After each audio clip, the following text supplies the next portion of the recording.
الحمد لله والصلاة على أهلها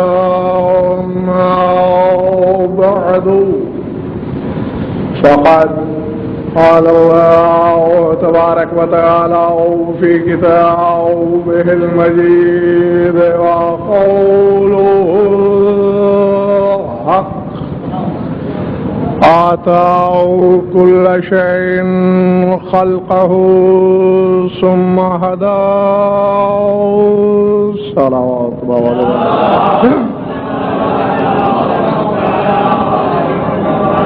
سورہ طٰہٰ سے ایک آیت تلاوت کی میں نے.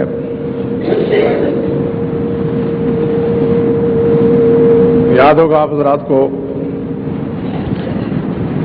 کہ گزشتہ برس ہم توحید کے صفات ذات، صفات افعال اور صفات اضافت پر بحث کر چکے ہیں. پروگرام میں نے یہ بنایا ہے کہ عنوان میں تسلسل بھی ہو اور روزانہ نئی مجلس نظر آئے، کیونکہ بعد میں آنے والوں کو دقت نہ ہو کہ پیچھے کیا سلسلہ تھا. یعنی روزانہ مکمل مجلس بھی ہو اور عنوان کے ساتھ ساتھ بھی چلے. اس دفعہ توحید کے ساتھ جس صفت کو اصول دین کی دوسری اصل کا درجہ حاصل ہے اس پر کچھ گفتگو ہوگی، عدل پر. اور گزشتہ سال آخر میں ہم نے بتایا تھا کہ شرک کیا ہے، اور اس دفعہ اس کے الٹ چلیں گے. ابتدا میں شرک بتائیں گے،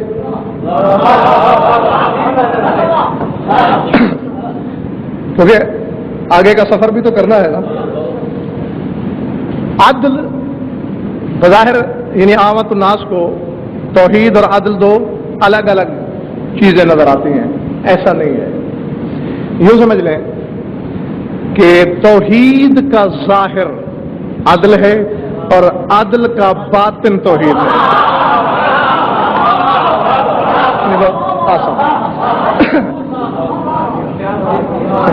یعنی ایک ظاہر ہے، ایک باطن ہے. اور عدل کیا ہے؟ انصاف نہیں، عدل. انصاف میں اور عدل میں بڑا فرق ہے. یعنی انصاف کہتے ہیں، نصف کا لفظ اسی سے نکلا ہے، یعنی برابر دینا. برابر دینے کا نام ہے انصاف. اور عدل برابری کا نام نہیں، جو جتنا کسی کا حق ہے.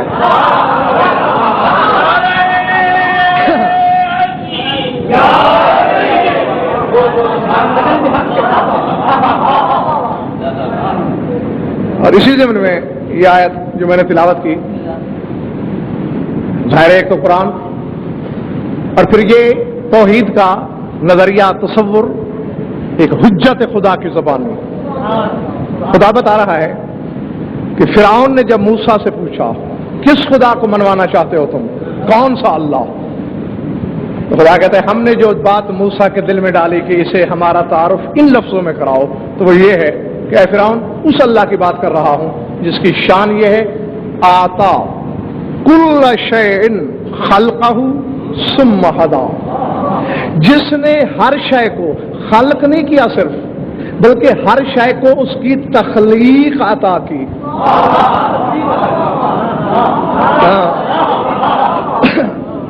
خلق کرنے میں تو اجبار بھی ممکن ہو سکتا ہے. ہاں ایسا ہے، آپ نے کہا مجلس پڑھیے، اختیار ہے میرا جو پڑھ دوں، لیکن اگر توحید پہ اشرا ہے تو پھر میں رسالت تو نہیں نہ پڑھ سکتا. ہاں کیونکہ اس اشرے کا حق ہے توحید پہ بولنا. تو آتا کل شیء خلقہ، فرمایا ہر شے کو اس کی تخلیق عطا کی، یعنی جو شے بننے کے لائق تھی.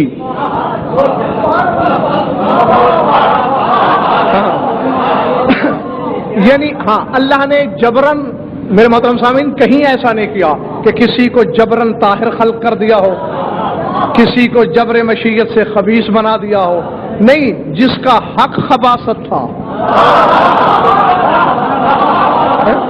اسے خبیث بنایا، اور جس کا حق طہارت تھا اسے طیب بنایا، جس کا حق محکومیت تھا اسے محکوم پیدا کیا، جس کا حق حاکمیت تھا۔ گھبراہٹ تو نہیں ہو رہی ہے بابا؟ جو مثال کے طور پر اس نے ایک قانون رکھا کہ نطفے سے بنی ہوئی جنس جنت میں نہیں جا سکتی۔ آپ کیوں گھبرا رہے ہیں؟ آپ نطفے سے ہو کر بھی نجس نہیں ہے، اس کے لیے انتظامات ہیں۔ یا آسان لفظوں میں، چلو یہ لفظ آپ کو خوفناک لگ رہا ہے، اللہ نے یہ قانون بنایا کہ کوئی نجس چیز جنت میں داخل نہیں ہو سکتی۔ اب اسے کسی کتے کی وفا بھائی،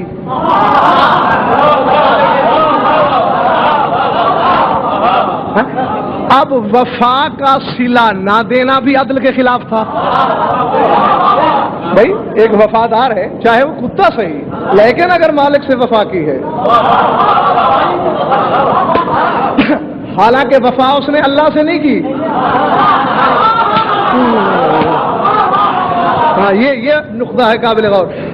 تو صاحب اس نے اللہ سے وفا نہیں کی، اصحاب غیب سے کی ہے، اس کے بندوں سے۔ فرمایا چونکہ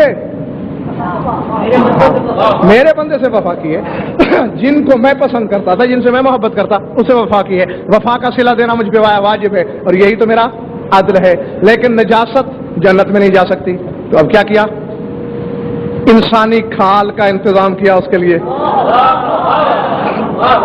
تاکہ قانون بھی نہ بدلے اور عدل بھی قائم رہے۔ اب اسی طرح انسان نطفے سے ہے، سورہ معارج کی آیت ہے، ایتما کل امرئ منہم ان یدخل الجنۃ نعیم، کیا ہر شخص کو یہ طمع ہے کہ وہ جنت نعیم میں داخل ہو جائے گا؟ کلا، ہرگز نہیں۔ کیوں؟ لا مما خلقنا منہ یعلمون، ہم نے ان کو جس شے سے خلق کیا ہے وہ ان کے علم میں بھی ہے کہ یہ بنے کس چیز سے ہیں، نطفے سے نہیں جا سکتے۔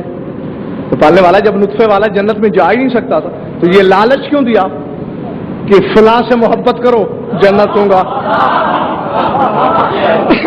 فرمایا غضن پر جاہل نہ بن، ہم نے برزخ کیوں بنایا؟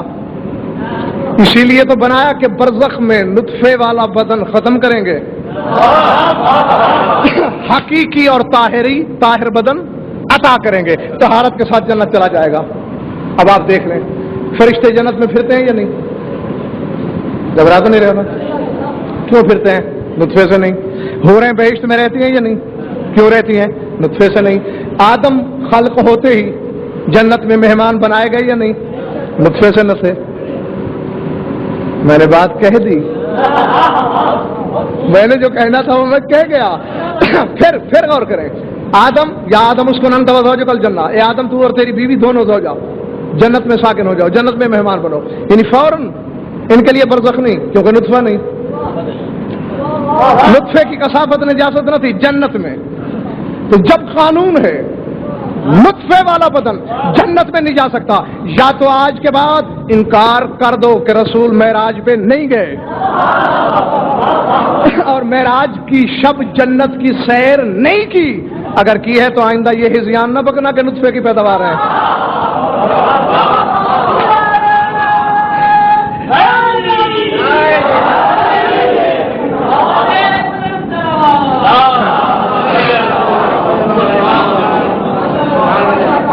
سمجھ میں آ گئی بات؟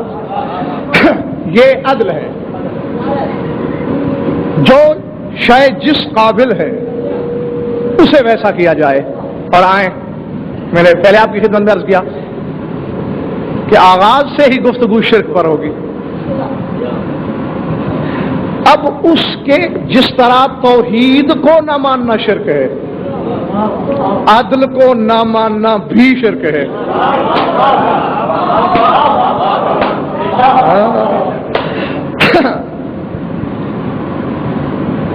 زبان سے کہہ دینا بہت آسان ہوتا ہے شرک اور شرک سے بچ. ہم جی بڑے موحد ہیں, ہم شرک نہیں کرتے.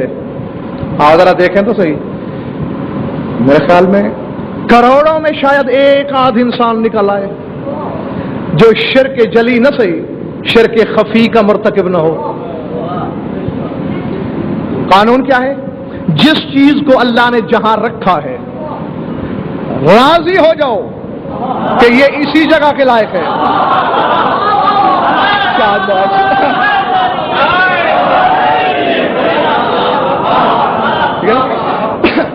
جو راضی نہ ہوا وہ مشرک ہے. یعنی دنیا تو صرف شرک جلی کی تعریف جانتی ہے کہ دوسرا خدا مان لو تو شرک ہے. بابا یہ بھی دوسرا خدا ماننے کے مترادف ہے کہ ایک اور سچے خدا نے ایک چیز کو یہاں رکھا اور ایک کو یہاں. تم کہتے نہیں یوں ہونا چاہیے, یہی تو شرک ہے. کیوں کہ واحد کی تقسیم کو نہیں مانا تم نے. یعنی گویا تم نے اس کی عدالت اور علم پر انگلی اٹھائی کہ خدا نے جو کیا وہ درست نہیں, تم جو چاہ رہے ہو وہ عدل پر آئے نہیں. میں آپ کو پہلے ایک چھوٹی سی مثال دیتا ہوں اور پھر ہر بندہ اپنے آپ کو چیک کرے کہ کہیں ہم شرک خفی کے مرتکب تو نہیں ہو رہے. کم از کم بچنے کی کوشش تو کی جا سکتی ہے. جمادات افضل ہے یا نباتات؟ ہاں بالکل نباتات, کیونکہ جماد میں صرف روح حیات ہے لیکن نباتات میں روح نامی بھی ہے. جماد زندہ ضرور ہے, پتھر زندہ ہے, اگر زندہ نہ ہو تو کشتہ کیا ہو؟ کشتہ وہی ہوتا ہے جو پہلے زندہ ہو. یہ ہے روح حیات, لیکن روح نامی نہیں. پہلی بات تو یہ ہے کہ ہیرا پتھر نہیں. ہاں ہیرا پتھر نہیں, اس کی بنیاد ہوا ہے. ہاں یعنی یہ گیس کی, کاربن ڈائی آکسائڈ کی ترقی یافتہ شکل کا نام ہے الماس. کاربن ڈائی آکسائڈ جب ترقی کرتے کرتے کرتے کرتے کرتے حد منتہی کو چھو لیتا ہے تو وہ الماس ہو جاتا ہے.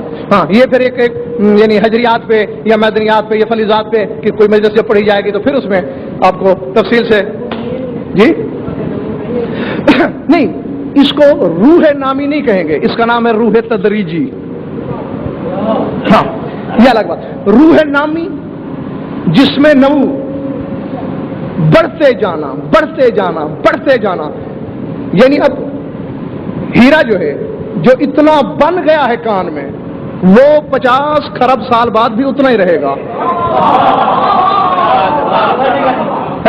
یعنی اب جس کا وزن ایک ماشا ہے وہ 50 کھرب سال میں بھی 2 ماشے نہیں ہو سکے گا, رہے گا ایک ماشا, کیونکہ اس میں روح نامی نہ تھی.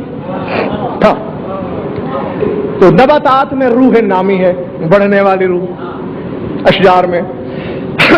اس روح کے سبب نباتات افضل. اب دیکھتے ہیں کہ آپ کو تقسیم الہی پہ کتنا بھروسہ ہے. اب آپ چاہے 50 لاکھ کا ہیرا پہن لیں یا 10 لاکھ کا یاقوت انگلی میں ڈال لیں, اللہ کی نظر میں وہ پتھر ہے. اس کے برعکس 5 روپے کا ایک پودا, بلکہ خواہ مخواہ اگ جانے والا سبزہ,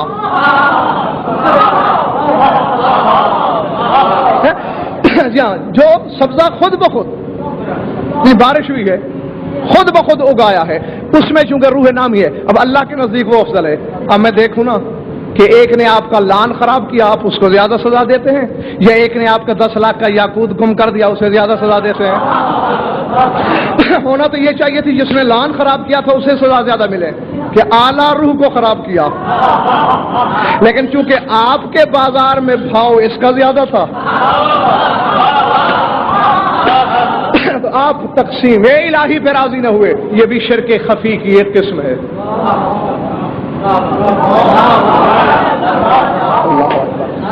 گھبرا تو نہیں رہے ہو نا؟ اچھا جی, بچا جا سکتا ہے, ہاں بچاؤ بھی ہیں الحمدللہ, ہم لاوارث لوگ نہیں ہیں.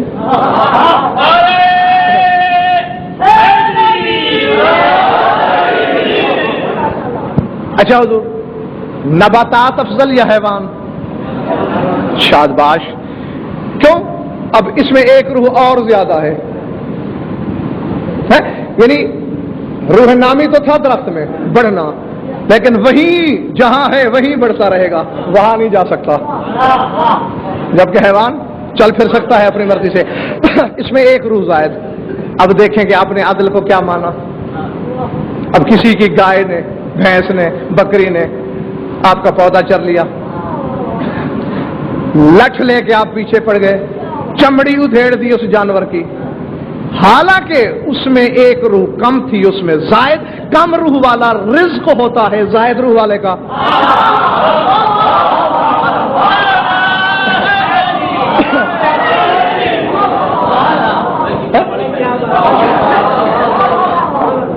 لیکن آپ نے اعلیٰ اور زائد روح والے کو سزا دی کم تر روح والے کے لیے. یہی تو عدل سے تصادم تھا، یہی تو تقسیم الہی سے جنگ تھی، اور یہ بھی شرک خفی کی ایک قسم ہے.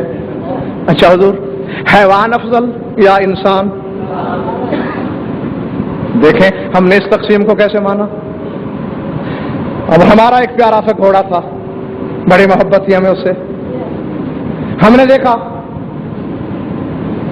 چارہ نہیں ہے اس کے سامنے، ہم نے اس کی خدمت کے لیے ایک نوکر رکھا. اب نوکر ہونے کے باوجود ہے وہ خادم گھوڑے کا، ہے تو انسان. اب ہم نے جوتا لیا ہاتھ میں اور 50 گن کے مارے انسان کو حیوان کی خاطر. یعنی ہم نے افضل کو سزا دی مفضول کے لیے، گویا ہم نے عدل الہی سے جنگ کی. ہمارا تصادم ہو گیا، اور یہ بھی شرک خفی کی ایک قسم ہے. یعنی پست جنس کی طرف اعلیٰ کو دھکیلنا شرک ہے. آپ سر اٹھاؤ، یہی شرک تو وہ ملا کر رہا ہے جو کہہ رہا ہے محمد مجھ جیسا ہے، علی مجھ جیسا ہے.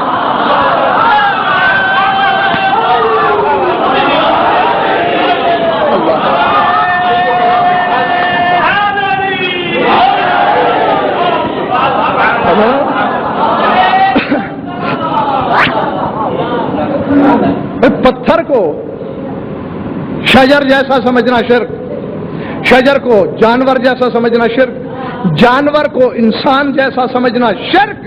اسی طرح حجت کو بشر جیسا سمجھنا بھی شرک. نہیں، کیونکہ آپ نے جس لمحے یہ کہا کہ ہم جیسا، یعنی الزام تو پروفیسر صاحب ہم پر ہے کہ مشرک ہو تم. سب سے بڑا مشرک تو وہ خود نکلا کہ جو حجت ہے اس کو اپنے جیسا کہہ رہا ہے. نہیں، اگر حجت مجھ جیسی ہے تو پھر وہ اللہ عادل کیا ہے کہ ایک مجھ جیسے کو تو نبی بنایا، مجھے کیوں نہیں بنایا؟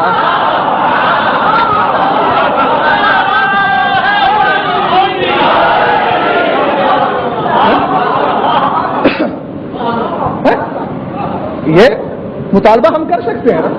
اللہ نے جب وہ ہم جیسے، اللہ نے تو کہا نہیں غدر پر جاہل نہ بن. میں نے تو قرآن میں سورہ انعام میں صاف کہہ دیا تھا کہ اللہ یعلم حیث یجعل رسالتہ، اللہ اس جگہ کو بہتر جانتا ہے کہ جہاں اس نے رسالت کو رکھنا ہے.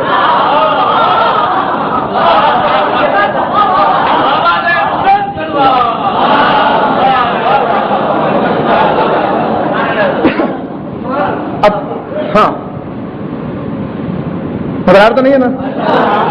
اب بظاہر تھوڑا سا ایک نازک مرحلہ ہے شوہد بھائی، اور الحمدللہ اب کم از کم ملتان کی سرزمین پہ تو مجھے یہ بھروسہ ہے، آگے ہزاروں مجالس میری سن کے ان میں صلاحیت پیدا ہو چکی ہے ضرب برداشت کرنے کی. ہے وہ حقیقت، آپ کو سمجھ میں نہ آئے تو اتنا تو بے تکلفی آپ کی مجھ سے ہو ہی گئی ہوگی کہ نہیں سمجھ میں آ رہی تو دوران مجلس آپ بخوشی مجھے ٹوک سکتے ہیں کہ یہ دوبارہ سمجھائیں. اب لفظ کیا ہے اللہ کا؟ حیث یجعلو، حیث یستعمل للمحل، یہ محل کے لیے، مکان کے لیے، جگہ کے لیے استعمال ہوتا ہے. یعنی اللہ اس محل کو، اس جگہ کو، اس مکان کو بہتر جانتا ہے جہاں پر اس نے اپنے رسالت کو، اپنی نبوت کو رکھنا ہے. اللہ بات سامنے آ گئی ہے، تھی یہ بہت بڑے مجمع میں کرنے والی، لیکن چونکہ اب آپ کا حصہ ہے، بن گیا ہے، آ گئی ہے سامنے، اب کرتا ضرور ہوں۔ بہت سے لفظ عشت بھائی ایسے جسے بڑے بڑے صاحبان علم بھی زبان سے تو ادا کر دیتے ہیں، سمجھتے نہیں۔ اب یہ ذہن میں رکھنا ہے کہ ہمارے رسول کا وطن، اللہ کو وہ حیث، وہ محل، وہ جگہ، وہ مکان نظر آیا جہاں اس نے اپنی رسالت کو رکھا۔ اچھا، آپ نے زیارت پڑھی، السلام علیکم یا اہل بیت النبوہ، پڑھتے ہو نا؟ اے اہل بیت نبوت میرا سلام۔ یعنی کچھ سمجھا بھی ہے کہا کیا ہے؟ پڑھتے اہل بیت نبوت ہو، مانتے اہل بیت نبی ہو۔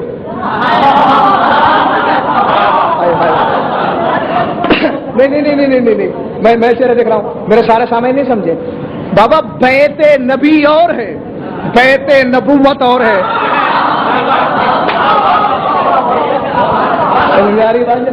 ہاں، بیت نبی کیا ہے؟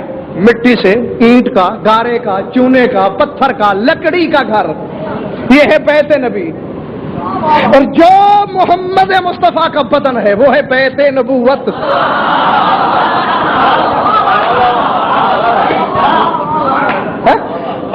جی ہاں، اہل بیت نبی میں بہت گنجائش ہے۔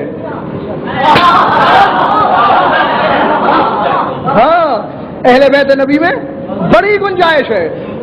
ہاں بابا، اب جو نبی کے گھر میں آئے گا وہ اہل بیت نبی ہو جائے گا۔ بھائی انسان تو انسان، اگر نبی کے گھر میں بکری بندھی ہے تو اہل بیت نبی تو وہ بھی ہے، کیونکہ بیت نبی میں تو وہ موجود ہے، تو اس بیت کے اہل میں وہ شامل ہے۔ لیکن اہل بیت نبوت، ہاں، یہ بڑی کڑی شرط ہے۔ اب جب اللہ نے قانون یہی بنایا ہے کہ مصروف اور صرف کا رشتہ آپس میں بڑا گہرا ہے، تو اب ذرا یہ سوچنا کہ جس نور محمدی کے لیے اللہ نے جو بدن چنا ہوگا،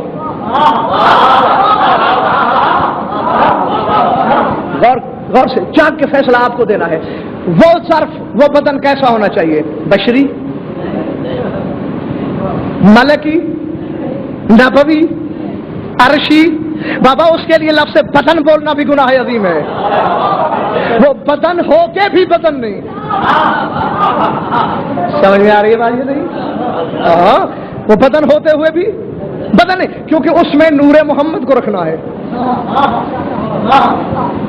اب ذرا جاگنا، تو جب نور محمد کے لیے جو ذاتی بدن بنتا ہے وہ اتنا بلند، تو اس سے پیچھے پیچھے پیچھے چلے جائیں، پیچھے جن اسلاب میں یہ امانت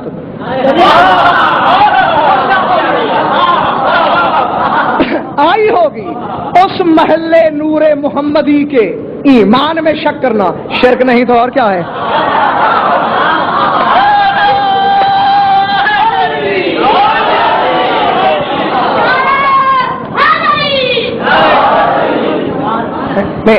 اب یہ میرے ہاتھ میں رومال ہے، اب یہ آلہ ہے، کپڑا تو سارا آلہ ہے، اگر گھٹیا ہے، اب یہ تو ظلم ہے بابا کہ آپ کہیں یہ سائڈ بڑی آلہ ہے، یہ بڑی گھٹیا ہے۔ بابا یہ نہیں ہو سکتا، اس کے دونوں نصف ایک جیسے ہوں گے۔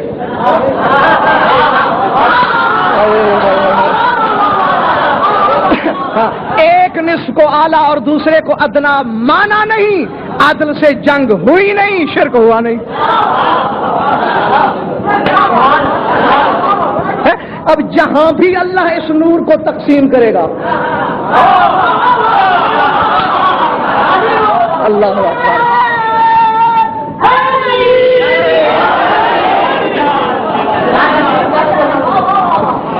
تو جو پہلے نصف کی حقیقت ہے وہی دوسرے کی ہوگی، اور جس طرح ایک نصف کے لیے ظرف اور محل اتنا ہی اعلیٰ چاہیے، دوسرے نصف کے لیے اتنا اعلیٰ چاہیے، تو پھر جس کی صلب میں دوسرا نصف رہا ہے اس کے ایمان پہ شک کر کے مشرک نہ بن جانا۔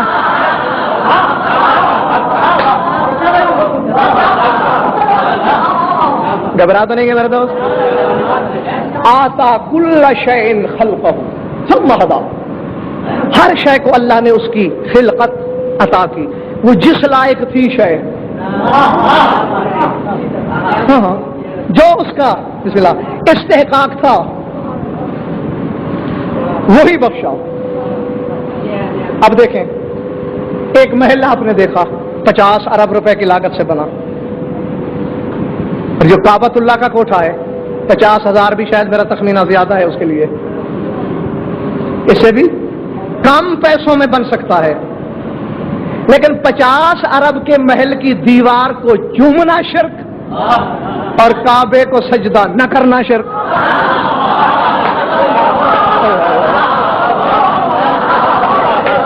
سمجھ آئی بات دوستوں کہ نہیں؟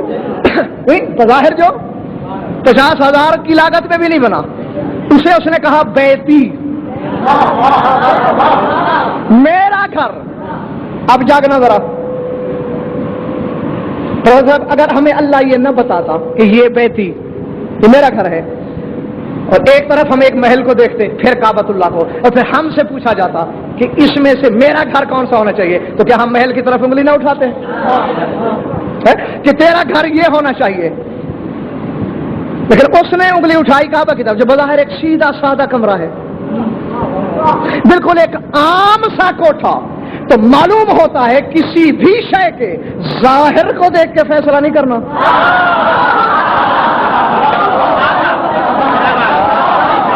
اللہ اکبر، ظاہر کو دیکھ کر فیصلہ کرو گے تو مار کھا جاؤ گے۔ اب بظاہر تو کعبے سے زیادہ قیمتی مکان ہے، لیکن اس کا گھر کوئی نہیں۔ زیادہ قیمتی مکان ہو سکتا ہے کسی یہودی کا گھر ہو، وہ ہو سکتا ہے کسی مجوسی کا گھر ہو، ممکن ہے وہ کسی نصرانی کا، کسی زرتشت کا، آتش پرست کا، گابر کا، ترسا کا گھر ہو، لیکن وہ کہتا ہے میرا گھر یہی ہے۔ کیوں؟ اس کے باطن میں کیا ہے یہ وہ جانتا ہے، ہم نہیں جانتے۔ اور بالکل بے نہیں، اسی بات پر مار کھائی تھی ابلیس نے، اس نے آدم کے ظاہر پر حکم لگایا تھا۔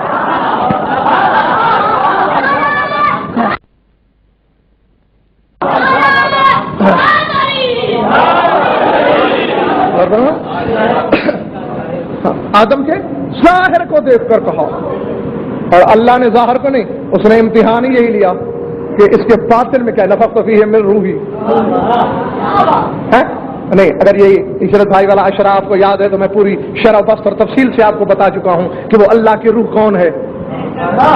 یاد آ گیا؟ محمد مصطفیٰ روح اللہ۔ جناب مسلم کا خطبہ یاد آ گیا ہے؟ اللہ کی روح رسول فرمائے جب اپنے روپوں کو سجدہ کرنا، جنہوں نے کیا مقرب ہو گئے، جس نے ظاہر کو دیکھا شیطان ہو گیا۔ تو اب بھی تمہاری مسلمانوں آنکھ نہیں کھلی؟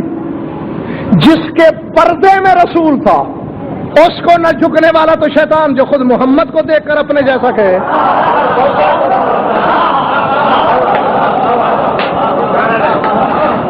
اس کے بارے میں کیا ہے؟ خدا کے نزدیک، چونکہ میں نے پہلے عرض کی کہ توحید کا ظاہر عدل اور عدل کا شادباش، باطن توحید۔ یقیناً چند احباب ایسے تشریف رکھتے ہوں گے جو حج کی سعادت سے باہر اندوز ہو چکے ہیں، سنتے ہیں وہاں ایک کالا سا پتھر لگا ہوا ہے، کیا کرتے ہو سلوک اس سے؟ بوسے دیتے ہو، ماشاءاللہ پتھر کو بوسا ہے، ایسے کالا عام سا پتھر، لیکن سر اٹھانا میری طرف دیکھنا۔ امام زین العابدین علیہ السلام کا فرمان ہے، صافح الحجر الاسود فقد صافح اللہ، جس نے حجر اسود کو ہاتھ لگایا وہ سمجھے میں نے اللہ سے مصافحہ کیا۔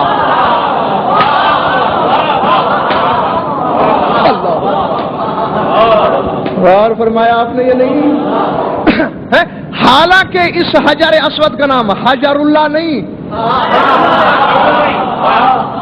کعبے کا نام بیت اللہ ضرور ہے، یہ حجر اللہ نہیں۔ کیا یعنی اس سے مصافحہ اللہ سے مصافحہ ہے، حالانکہ حجر اسود کا نام ید اللہ نہیں۔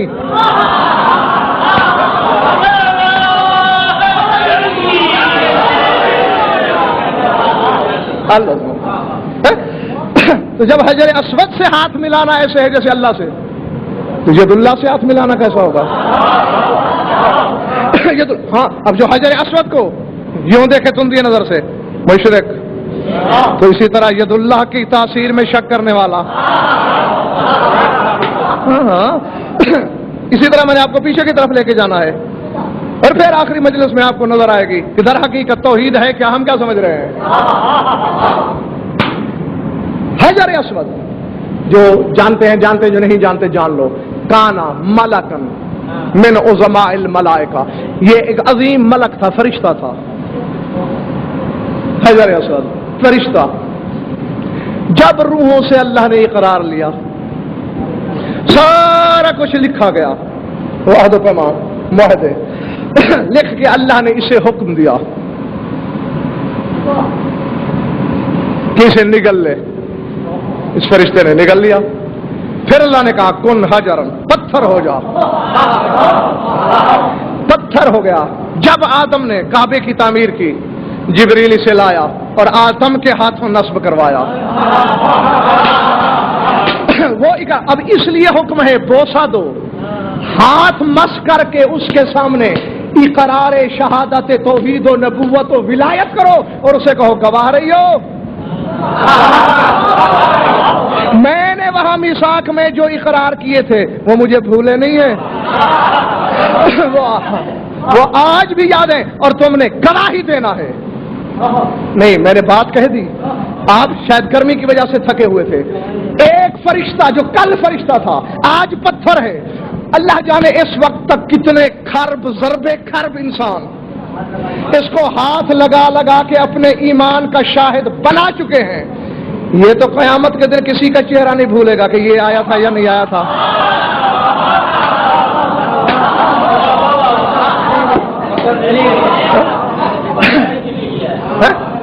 بنایا اسی لیے گیا ہے تو جس کے بارے میں رسول یہ فرماتے ہوں کہ ان اللہ وکل علی حراست اہل السماوات والارضین، اللہ نے میرے بھائی علی کو خالق اس لیے کیا ہے کہ اہل آسمان و زمین کی حفاظت کرے.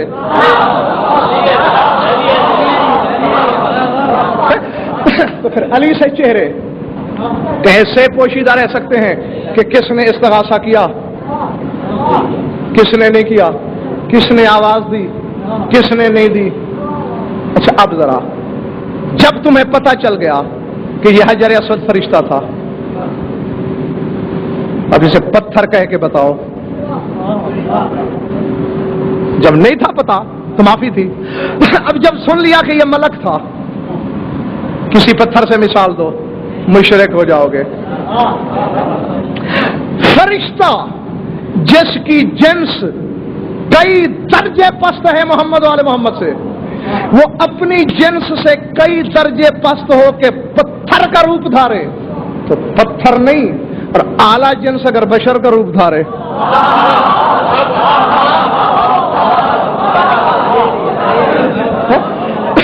وہ پتھر کیوں ہوگا، وہ بشر کیوں کہلائے گا؟ جیسے اس کو پتھر سمجھنا شرک،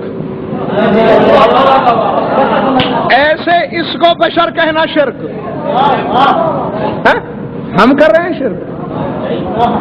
ہم تو اس کی تقسیم پہ راضی، ہم تو اس کی تقسیم پہ جھکے. اس نے کہا حجر اسود کو ہاتھ لگاؤ، سمجھو مجھ سے ہاتھ ملایا. اس نے فقط اعلان کیا ہم صاحبان عقل تھے، ہم ارباب اشارت تھے. اس نے کہا کہ کسی کو میں نے ید اللہ بنایا ہے. تشریحیں بعد میں ہوتی رہی، ہمیں پہلے سمجھ آ گئی کیونکہ اللہ کا ہاتھ یہ ہے. اب اس سے لینا ہے جو بھی لینا ہے یہ سمجھ کے کہ اللہ سے مل رہا ہے. سمجھ میں آ رہی ہے بات یا نہیں؟ بابا اب ایسے ہے، میرے علم کے قائل ہو کر آپ اگر میری زبان سے مجلس نہیں سنو گے تو وہ مجھ سے محبت نہیں، فریب ہوگا. دعویٰ تو کرتے ہو کہ اللہ کے سوا ہم کسی سے نہیں مانگتے، پھر اللہ کا ہاتھ کیوں چھوڑ دیتے ہو؟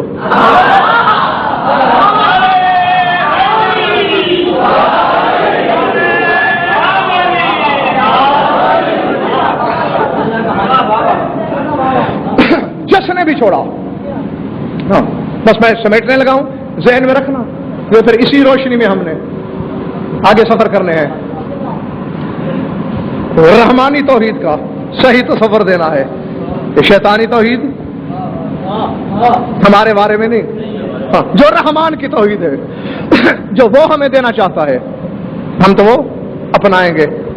اب دیکھ لو، اگر تھوڑا سا کہہ دیا جائے کہ دنیا کی ہر شے علی سے مانگ لو، چلیے رسول کا نام لے لیتے ہیں تاکہ کوئی اختلاف نہ کر سکے کہ دنیا کی ہر شے رسول سے مانگ لو، لیکن قانون پھر وہی آ جائے گا، انا مدینۃ العلم میں،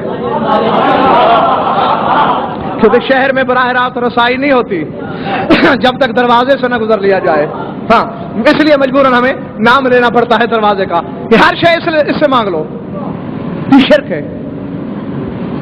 تو غیر اللہ سے مانگا، میں آنے والی مجالس میں آپ کو بتاؤں گا کہ غیر اللہ کیا ہوتا ہے، ہاں غیر اللہ کو بھی بخدا صرف وہی علماء سمجھتے ہیں جنہوں نے علم اہل بیت سے لیا ہے، اپنے علم کے ذو میں ناقص و باطل میں مبتلا ہونے والے غیر اللہ کی اصطلاح کے بھی واقف نہیں ہیں۔ آؤ ہم نے مانگنا چاہا، تم نے مشرک بتایا، ہماری صحت میں فرق نہ پڑا، ہم نے کسی سے سرٹیفکیٹ نہیں لینا، سارا جہان ہمیں مشرک ہے، ہم ہو نہیں جائیں گے، اور خدا نہ خواستہ ہم مشرک ہوتے اور کائنات مل کے ہمیں موحد کہتی تو ہو نہیں سکتے تھے۔ آؤ ایک چیز سنو اور میں سمیٹوں، موسیٰ طور پہ خدا سے محو گفتگو ہے، اجازت بھائی جا کے ذرا یہاں لکھنے والا ہے یہ فقرہ، باتوں میں حضرت موسیٰ نے اللہ کے سامنے ایک دعویٰ کر دیا، کیا کہا؟ یا رب ان لی فی کشکول الفقر ما لیس فی خزانت سلطنت کا، پالنے والے میرے کشکول فقر میں ایک ایسی چیز ہے جو تیری سلطنت کے خزانے میں بھی نہیں۔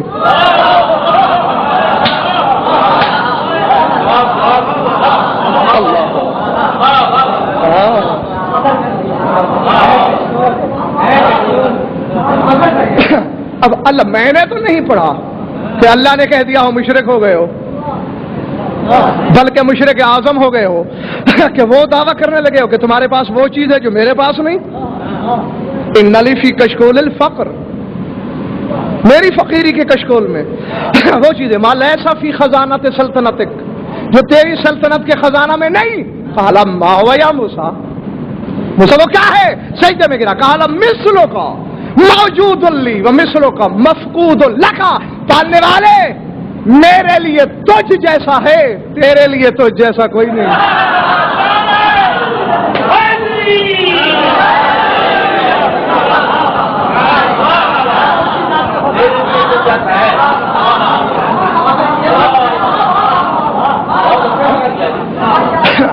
مثلوں کا لی موجود، میرے لیے تیری مثل موجود ہے، وہ مثلوں کا لکا مفقود، لیکن تیرے لیے تو تیری مثل موجود نہیں ہے نا، تو میں کیوں نہ ناز کروں؟ بندہ ہو کے خدا رکھتا ہوں، تو خدا ہو کے خدا نہیں رکھتا۔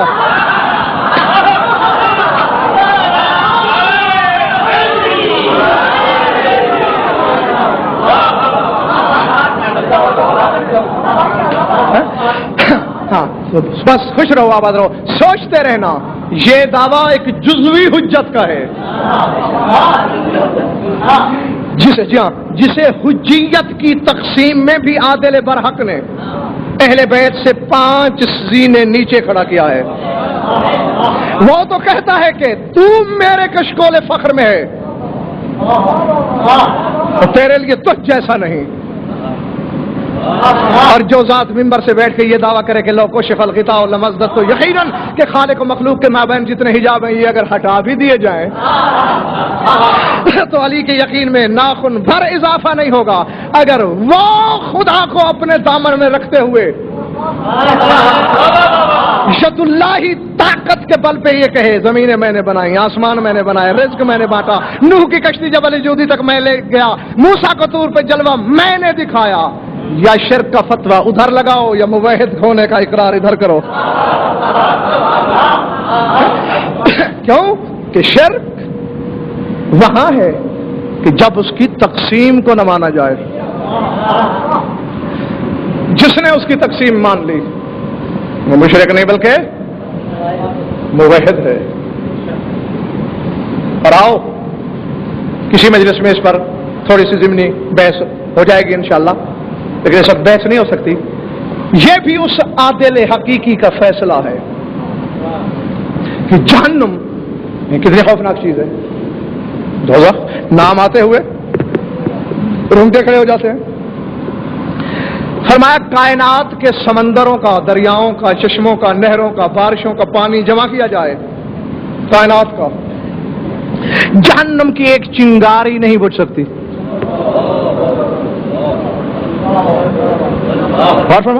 یا یہ فیصلہ بھی اسی کا ہے جو کہتا ہے کہ آتا کل شیء خلقہ، میں نے ہر شے کو اس کی خلقت عطا کی ہے. اس کا فیصلہ کہ کائنات کے پانی جمع ہو کے بھی جہنم کی ایک چنگاری نہیں بجھا سکتے. وہی عادل کہہ رہا ہے کہ ایک آنسو کا قطرہ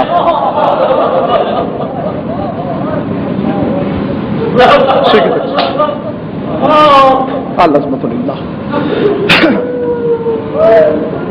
مظلوم کربلا کے غم میں بہایا ہوا ایک آنسو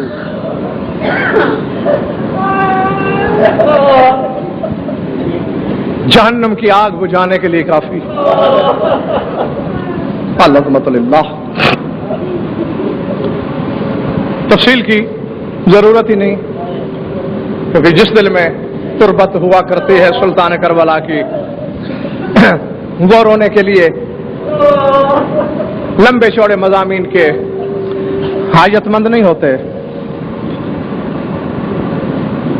بس آپ کے تصور کدے میں تصویریں تازہ کرنے کے لیے ایک آدھ بات یاد دلا دیتا ہوں. کیوں پروردگارا، کیوں کیا ایسا؟ بھائی یہی موضوع بھی ہے، یہی مصائب بھی ہے، یہی اختتام بھی. ایک آنسو. تو میں غضنفر تجھے حیرت ہو رہی ہوگی، میرے ہاں مقدار سب کچھ نہیں، میرے ہاں معیار سب کچھ ہے.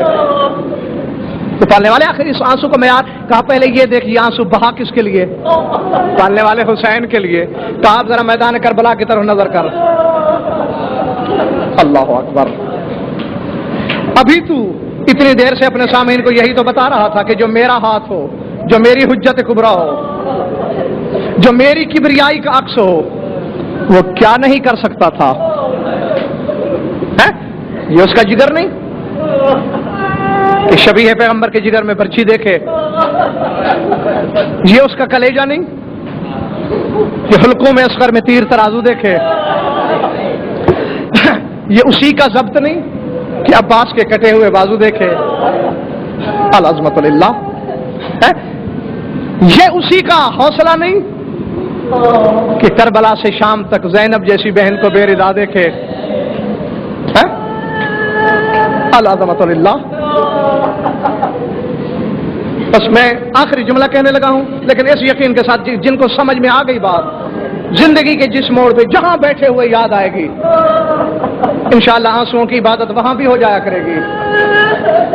میں نے کہا نا کہ کربلا سے شام تک حسین نے بہن کو برہنہ سر دیکھا. اللہ جانے ضبط کیا تھا حسین کا.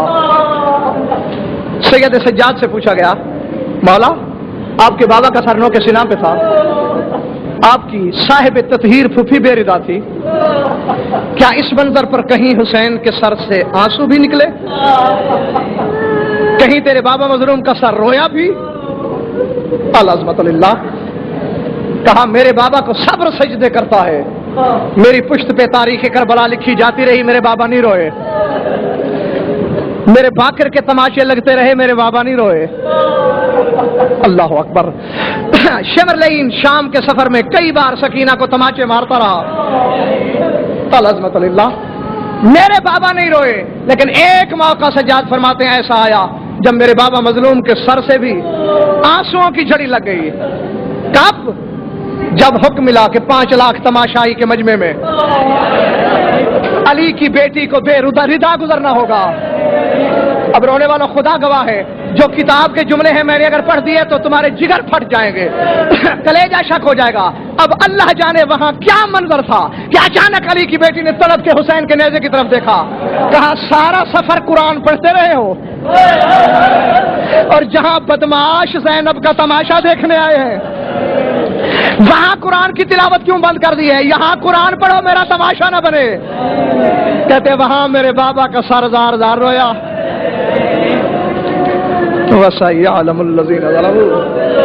اللهم صل لوليك الحجة بن حسن صلواتك عليه وعلى آبائه في هذه الساعة وفي كل ساعة من ساعات الليل والنهار ولي محافظ مقاعد مناصر ودليل وعينا حتى تسكنه وأرضك ونتمتع فيها طويلا. يا رب محمد وآل محمد عجل فرجهم بقائمهم ربنا تقبل منا إنك أنت السميع العليم.